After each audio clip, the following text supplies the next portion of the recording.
Meu nome é Antônio Alves, esse é o canal Esperando Salvador. Seja bem-vindo, você que está chegando agora, deixa aí aquele joinha, tá? E se inscreva no nosso canal, compartilhe os nossos vídeos com seus amigos. Enfim, interaja conosco, ative o sininho e esqueça de ativar o sininho das notificações, que sempre que eu postar algo novo aqui, algum vídeo novo, a própria plataforma irá te notificar por isso, né? O nosso tema de hoje é tempo, o que você precisa entender. Nós vamos falar sobre tempo. Eclesiastes capítulo 3, versículo 11 ao 13, diz assim, ó: Ele fez tudo apropriado a seu tempo.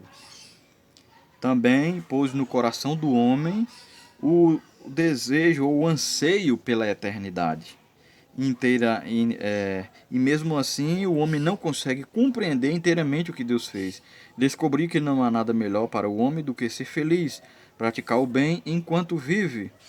Descobri também que o poder comer, beber, ser recompensado pelo seu trabalho é um presente de Deus. Sei que tudo que Deus faz permanece e permanecerá para sempre, e isso nada se pode acrescentar, e disso nada pode tirar. Deus assim faz com que os homens o temam. Nós vamos falar sobre tempo hoje, um pouquinho do seu tempo para a gente falar de tempo.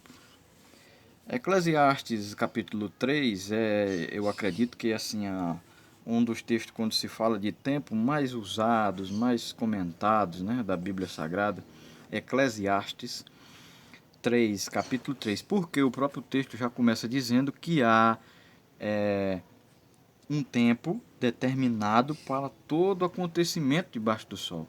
E praticamente ele fala da mesma coisa, do início e do fim, do começo, do fim, fala dessa limitação, fala dessa finitude que é a vida humana. E ele diz aqui que Deus colocou no coração do homem o desejo ou o anseio pela eternidade. Ninguém quer morrer, as pessoas têm anseio por ser eterno, têm vontade de que a vida nunca se acabe, né? Até usam o termo eterno para aqueles que marcam história, seja na política, seja no esporte, seja no meio artístico.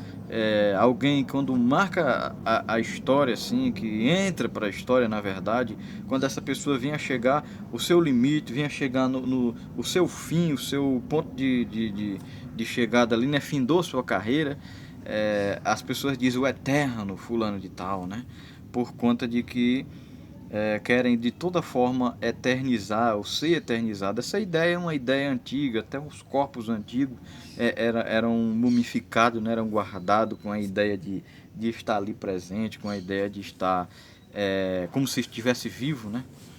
E o próprio corpo, as próprias células do corpo humano, elas não foram feitas para se deteriorar, para se acabar, né? Tanto que elas se recompõem.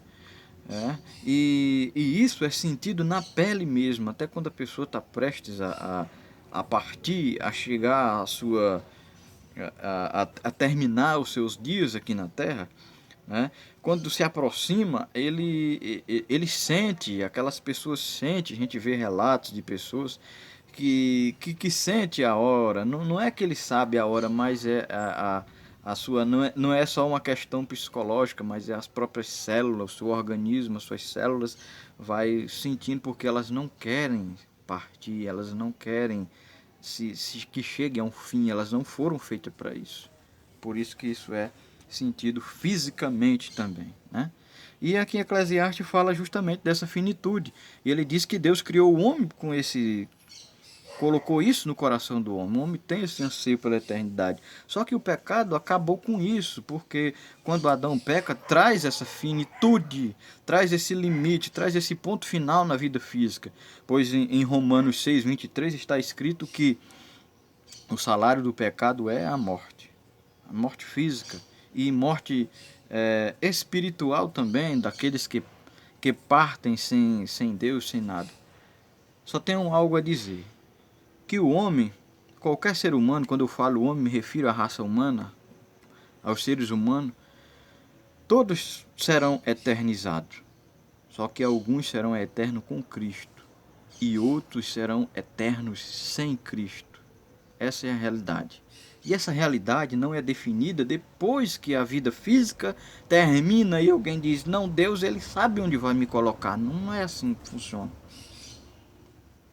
Essa realidade ela é definida aqui em vida. Por isso, enquanto há tempo, um tempo chamado hoje, Deus te dá esta oportunidade de crer no sacrifício do seu Filho Jesus Cristo. Porque também está escrito em 2 Timóteo 1,10 que o poder do Evangelho trouxe a imortalidade, que Cristo tornou inoperante a morte. Ou seja, que Cristo, ao vencer a morte, ele tirou o poder dela, ela não tem poder.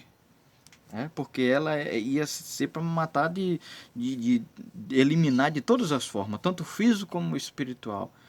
Mas a Bíblia diz que Cristo é vida e vida em abundância. Então esse que é a fonte da vida, você estando ligado nele, estando nele, ele vai te dar vida eterna, a esperança de vida eterna. Pois o Evangelho é esse poder que trouxe a oportunidade do homem ser imortalizado. Não aqui nessa vida terrena, não para mostrar os seus feitos aqui, não para alguém se vangloriar por isso, porque isso é graça de Deus, isso não é por fé, não é por obras, é por fé. Sabe? Isso é pela fé, é pela graça. Isso não vem de nós mesmos. Isso não é produzido pela nossa condição humana, seja ela financeira, social, seja ela de influência. Não, não é. Não é produzido por isso. Mas o Cristo trouxe-nos esta oportunidade nesse tempo. A Bíblia fala que ele é aquele que nos dá vida e vida com abundância, ou seja, do tempo. Nós aqui estamos submissos ao tempo, mas Deus ele é Senhor do tempo. A nossa correria aqui é contra o tempo, é para dar tempo a gente viver, para dar tempo a gente fazer alguma coisa, aproveitar a vida e passa tão rápido porque na verdade ele passa, ele não espera, o tempo não espera. E nós estamos submissos a esse senhorio, que é o senhorio do tempo. E o nosso Deus não, é o Senhor do tempo. Então, nesse tempo oportuno, Deus te dá tempo de se voltar para Ele, de crer no sacrifício dEle, porque no tempo certo Ele veio. Ele veio, encarnou, morreu, ressuscitou pelos nossos pecados. E chegará um tempo também em que Ele vai voltar para buscar um povo seu. Que Deus em Cristo vos abençoe. Essa é a mensagem de hoje.